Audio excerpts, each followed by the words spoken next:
O vica scura. Com'è triste chi stu vica scura che cammina stritto in mese in mura. Sti grara affondano in mese a via e mettono in quella a malinconia. Ma ogni tanto trase una lenza di sole che quando vire subito ti consola. Quando arriva porta calore e luce, ma non ti ripara perché non la brucia. Sarà per i vasci e putachella e sto posto si fa assai più bella. Lo salutano come una vecchia amica e s'arrevota per un poco tutto vica. Quando solo accompare per sta via porta colore, vita e un poco ralleria.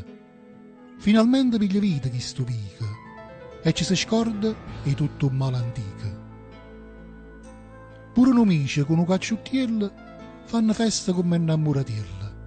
La gente che mai sapeva né sa via s'affaccia e si scutolea per contria. Si vedono segge, scannatielle e casce che stavano ammontonate in dei vasci, piazzate per via con gente che s'assetta e aspetta un raggio solo per ricetta.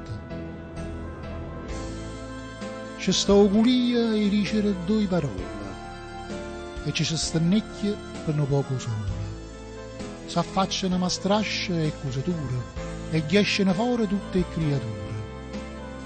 Per magia accompare pure un anninella che s'assetta a rete una vecchia bancarella.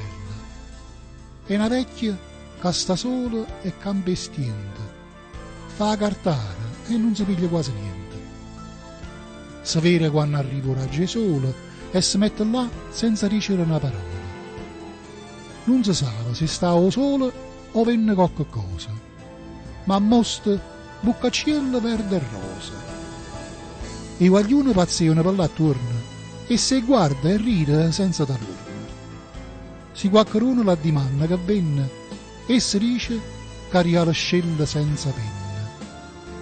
Non si sa se pazzia o è sincera, ma nessuno dice che non è vera.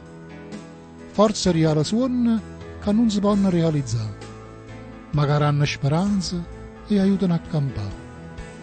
Quello che si è visto, però, è solo un assaggio e duro tempo solo i passaggi.